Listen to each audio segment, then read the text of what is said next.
ሰላም ጤና ይስጥልኝ። ተመስገን ገብረ እግዚአብሔር ነኝ። ዛሬ በአዲስ ቪዲዮ ነው የመጣሁት። በጣም የሀገራችን ነገር እንግዲህ እንደምታዩት በጣም ያሳዝናል። አብይ አህመድ የሚባል ሰውዬ በጣም ዲክታተር፣ በእውነት ነው የምነግራችሁ። ያው ተሙ ፖለቲካ አያምርብህም እንዳትሉኝ፣ ይሄ ፖለቲካ አይደለም።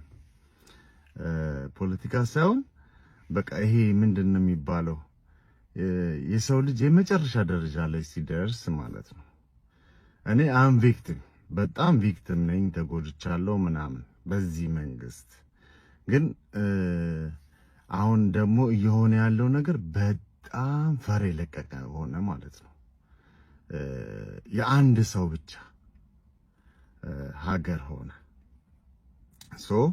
ድንገት ቪዲዮ ከተቋረጠ ቀጥልላችኋለሁ። እሱ ለመናገር ነው የፈለኩት። ምን ልላችሁ ነው? በጣም ተዋደው ተከባብረው ያሳደጉን አባቶቻችን ከየት ነው የመጣው፣ እንዴት ነህ፣ ማነህ ሳንባባል ያደገን ሰዎች ነን። እኔ ያደግኩበት ማህበረሰብ እንደዛ ነው። ሁላችንም እንደዛ ነው ያደግነውና አሁን ምን ሆነ መሰላችሁ?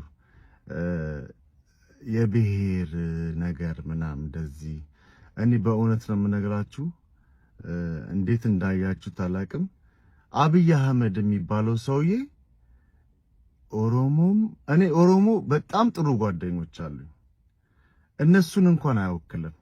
እና እባክህ ከኢትዮጵያ አናት ላይ ውረድ የሚለውን መልእክት መናገር ፈልጌ ነው።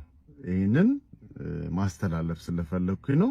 ዘንድሮ እኮ ሌቦች በጣም ፕሮሞት የሚያገኙበት እድገት የሚያገኙበት ስልጣን የሚያገኙበት ጊዜ ላይ ነውና ይሄ በለጠ እሱ ባለው ይባላል። ኢቲቪ ውስጥ የሚዲያ ቴክኖሎጂ ኃላፊ ነበር። አሁን የት እንደተሾመ ታውቃለህ? የአይሲቲ ፓርክ የመጀመሪያው ኃላፊው ጋር ከኔ ጋር ታስሮ ነበር። ሄኖክ ይባላል። ጂነስ ግን ያው በሌብነት ተጠርጥሮ ታስሯል። በለጠ እሱ ባለው ማለት ነው ቆሞ መሄድ በቃ ህጋዊ ሌባ ማለት ምንም የሚምረው ነገር የለም። እኔ ኢቲቪ አብሬው ሰርቶ ያለው አለቃዬ ነበር። እንዴ ለአንድ ሳምንት እንኳን እንደግፍ ብንል መንግስት ፍቃድ አሰጠንም? ለአንድ ሳምንት እንኳን ቢያንስ እስቲ እንደግፍ ስንል እንደዚህ አይነት ሌቦችን ፕሮሞት ታደርጋለህ? ይሄን ለአንድ ሳምንት እንደግፍ እስቲ ብልጽግና እስቲ ፍቀድልን። ይሄንን ሌባ እያየሁኝ እኔ ግንባር ላይ ጥይት ብትወቅስብኝ ይሻላል። ይሄን ሰውዬ እያየሁ ስልጣን ላይ መንግስት በከመደግፍ በለጠ እሱ ባለው የመጨረሻ ሌባ የሆነ ጠንቅቄ የማውቀው ሰው ነው። ከነ ማስረጃ የማውቀውን ሰው አይሲቲ ፓርክ ኃላፊ ታደርጋላችሁ? በኢየሱስ በዚህ ምሽት ነው ወይን ዜና የሰማሁትና አላወቅኩም ነበረ። በለጠ እንኳን አወቅኩኝ። አይሲቲ ፓርክ ተሾመሃል እንዴ? ሄደህ እሱን ለፍሳት ነግረዋለህ። ከነገ ጀምሮ 100 ቪዲዮ ነው መለቅብህ። ምድረ ሌባ በእናትህ የተሾመብን እኮ ተቸግር። እኔ ከመምጣቴ በፊት እድል ነበራችሁ። እኔ ወደዚህ ሰፈር ከመምጣቴ በፊት ዳቦ ግዙልኝ ራበኝ የሚሉ ህፃናት የትም በሚገኝባት ሀገር ላይ የለበስኩት ጃኬት ከዲያመንድ የተሰራ ነው ብለው ቱሪናፋቸውን የሚነፉ ሰዎች እድል ነበራቸው። ቅንድቤን እንዲያድግልኝ የተመጣጠነ ምግብ ነው የምበላው የሚሉ ሰዎች እንዲተረተሩብን እድል ነበራቸው። 42 ሚሊዮን ዩሮ ወርዝ አኑዋል ኢንካም ያለውን ካምፓኒ ምንም ሳይፈሩ ምንም ሳይሳቀቁ የኔ ነው የሚሉ ሰዎች እድል ነበራቸው። ያ ሁሉ አቋማሪ፣ ያ ሁሉ ገንዘብ አስተላላፊ እድል ነበረው። እኔ ከመጣው በኋላ ግን የሉም፣ የጠፉ። እነ በረከት ገበሬው አይጠፉ፣ እነ መንሱር ጀማል የጠፉ፣ እነ ሚኪ ማይኮ የጠፉ፣ እነ ቢሊየነር ምን ተስኖት የጠፉ፣ ያ ሁሉ አቋማሪ ድርጅት የጠፉ። እኔ ከመምጣቴ በፊት እድል ነበራቸው። እኔ ከመምጣቴ በፊት እንገነባላችኋለን። እነ ጎጆ ብሪጅ፣ እነ ኪ ሃውሲንግ ህዝቡን ለማጭበርበር እድል ነበራቸው። እነ ሄሎ ታክሲ፣ እነ ፊንቴክ እድል ነበራቸው።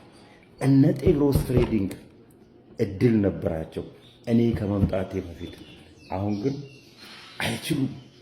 አይችሉም። ቢያንስ ቀንሰናቸዋል። ይህንን ልታቁልኝ ይገባል። ለእኔ ክሬዲት ልሰጡኝ ይገባል። እውነቴን ነው የምናገረውና እንደዚህ አይነት የቪክትሪ ወሬዎች ሲገኙ እንደ ሉተር ኪንግ አይ ሃቭ ኤ ድሪም ማለታችን አይቀርም። ኤኒዌይ አይ ሃቭ ኤ ድሪም። እኛ ወደዚህ ከመምጣታችን በፊት ምን ነበረ? አሁንስ ምን ጥቅም አስገኝተናል? ለህብረተሰብ ሊጠቅም የሚችሉ ነገሮች ምን አድርገናል ብዬ ማታሳስብ ነበርና ለካ እነዚህ ሁሉም ጠራርገን ከዚህ ሰፈር አባረርናቸዋል።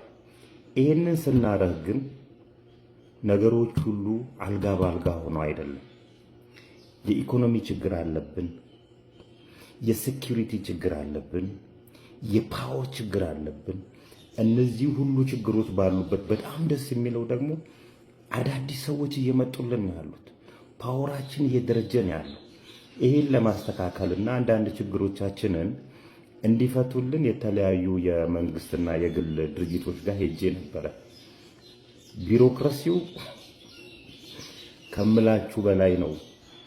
በዚህ አጋጣሚ ፌዴራል ፖሊስን አመሰግናለሁ። ቀና አስተሳሰብ ስለነበራችሁ፣ ቀና መልስ ስለመለሳችሁልኝ። እንግዲህ እዚህ አካባቢ የመጡ ልጆች አንድ ኢንስቲትዩት መፈጠር አለበት። ፕራይቬት ኢንቨስቲጌሽን ሊፈቀድልን ይገባል።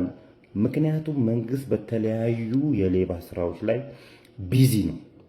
ቢዚ በመሆኑ ምክንያት አንዳንድ ትላልቅ ጉዳዮችን ሎስ ያደርጋቸዋል። በዚህ ጊዜ እኛ እዚህ አካባቢ ያለን ሰዎች እንከላከላለን። ህብረተሰብ እንዳይጎዳ የተለያዩ ጫናዎችን እናደርጋለን። አቅሙ አለን፣ አሳይተናል። አሁን ላይ ሊሰርቅ ወደዚህ መንደር የሚመጣ ሰው 1 2 3 4 ጊዜ ማሰብ እንዳለበት አሳይተነዋል። እነዛ ሁሉ ካምፓኒዎች እዚህ አካባቢ ጠፍተዋል።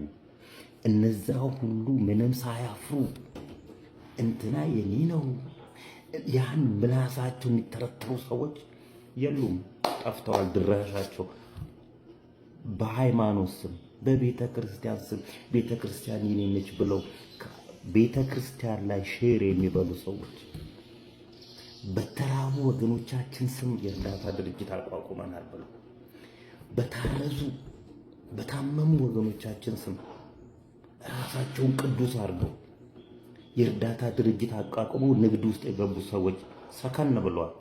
ትሰክናለህ አሁን። ይሄ ግን የእናንተ እርዳታ አሁንም ያስፈልገናል። እውነቴን ነው የምላችሁ። ይሄ የህጋዊነት ጉዳዮች፣ የፍቃድ ጉዳዮች፣ የፓወር ጉዳዮች፣ የሴኩሪቲ ጉዳዮች እየሄድንባቸውን ይሄን ቢሮክራሲ ጥሰን አንድ ቀን ህጋዊ ሆነን የመጀመሪያው ኢትዮጵያ ውስጥ ፕራይቬት ኢንቨስቲጌሽን ካምፓኒን እናቋቁማለን። የተለያዩ ችግሮች አሉብን፣ እርዱን። የመንግስት ካምፓኒዎች፣ የመንግስት መስሪያ ቤቶች፣ ምክንያቱም የእናንተን ስራ ነው እየሰራን ያለ ነው እኛ። ስለዚህ እርዱን። ወደ እናንተ ስንመጣ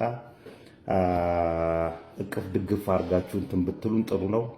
በዚያ አጋጣሚ ደሞዜም ተረስታለች፣ 5 ብሯ እየተረሳች ነውና ግድ ነው እሱን 5 ብሯን እንዳትረሱ።